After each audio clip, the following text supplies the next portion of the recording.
Well, I'm going to take a second. I'm going to go off script here for a minute because I think I was one of the people that Mr. Moore was referring to with respect to their NRA rating. I'm going to go on record and say that I am a member of the NRA. I have not decided whether or not I will renew that membership in light of the negative rating. Some people may not understand that as candidates in this election, we all receive surveys from all kinds of special interest groups. And in my experience, if you do not answer the questions that they submit to you in lockstep agreement with every position they have, then you get a terrible rating from that particular organization. And that's what happened to me with the NRA. I will not be beholden to any special interest group, even though I strongly believe in a person's individual right to keep and bear arms. Even though I have a pistol in my car as we sit here at this moment, I will not be beholden to the NRA or any other special interest group who I may be in 80% agreement with, but not 100% agreement with. And I worry about anybody that is in 100% agreement with any particular special interest group. We live in an age of terrorism that is all across our country, and I'm afraid will come to West Virginia at some point soon. And one of the questions was about closing what we call the gun show loophole. The gun show loophole deals with whether or not a person has to pass a background check when they're buying a gun from not a gun dealer at a gun show. I said yes, you should have to pass a background check at a gun show to buy a weapon so that I know that I'm trying to keep weapons out of the hands of felons, bad guys, and terrorists. That explains my rating, and I will not be in lockstep with any special interest group. Thank you. Mr. Colson? I'm actually going to go off script as well because I was the other candidate that got a negative rating from the NRA, and I'm going to speak a lot to what Mr. Eisner said. I am also a member of the NRA, and I am also considering whether or not I'm going to renew that membership. I do strongly support the Second Amendment, and one of the questions, particularly for me, was the instant background checks. Now, something for me, and also with closing the gun show loophole, I agree with what Mr. Eisner said as well. But with the instant background checks, a lot of people don't know this, but those are done right here in West Virginia. When you get your fingerprints done, they are done at the CJIS facility in Clarksburg off Jerry Gov Drive. That is where they are done. And these instant background checks would also be done there, which would bring jobs into West Virginia. So I'm not going to be against something that would bring potential jobs into West Virginia. I'm also not going to be 100% agreement with any special interest group because I'm not running to go down to Charleston. I don't want to go down to Charleston to have someone tell me how to vote. I'm going down to Charleston for you, the voters, to tell me how you want me to vote because that's why I'm down there. That's my whole reason for running. I think for too long we've had people down there that have not truly represented the values of the people of Randolph and Pocahontas counties, and I think that that's very important. Thank you. Mr. Moore? I do apologize for throwing everything off track there, but I do want to thank Mr. Eisner and Mr. Colson for clarifying that for me. Could you repeat the question, please? Yes. The West Virginia budget has been a mess due to an aging and diminishing population, poverty in the state, and loss of coal jobs. Do you bring to the table any new ideas or proposals to help solve our revenue problem? Well, I believe it goes back to basics. I believe that you've got to be able to cut taxes. You also have to cut regulations. Pull regulations back off our farmers and off our coal workers and small business owners and get them striving again. Once you get them to strive and you get them moving forward, you will see that the economy will start to grow again. It all starts from the lower class. It starts with your middle class, like myself. And again, I'm going to throw this out here as well. That's the main reason why I got into this race. I'm not a lawyer. I'm not an insurance agent. I am a blue-collar, middle-class worker that seen that we could make things better for this state through the eyes of that blue-collar worker.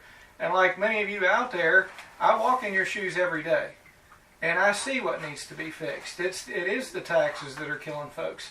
Once you get those regulations and the taxes pulled back, like I said, you'll be able to see manufacturing jobs and small business owners take over. as far as new ways to bring in revenue, there have been questions come to me about the legalization of marijuana.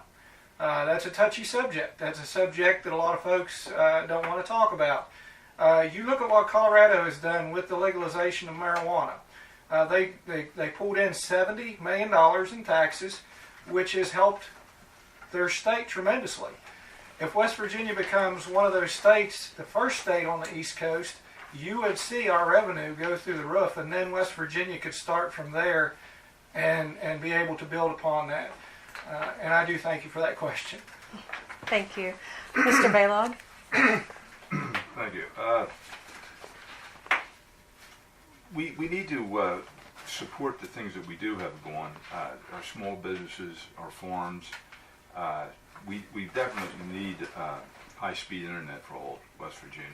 I know from personal experience, when I had my own truck, I tried to find loads and had such slow internet speed, but by the time I got through, the load was already gone. So this, bad internet service is hurting a lot of businesses in West Virginia, and that's hurting our revenue. Our tourism here. I support the Birthplace of Rivers National Monument. That would bring in more tourists. But you can only do so much locally here, and you can't get away from the parties. The two major parties have,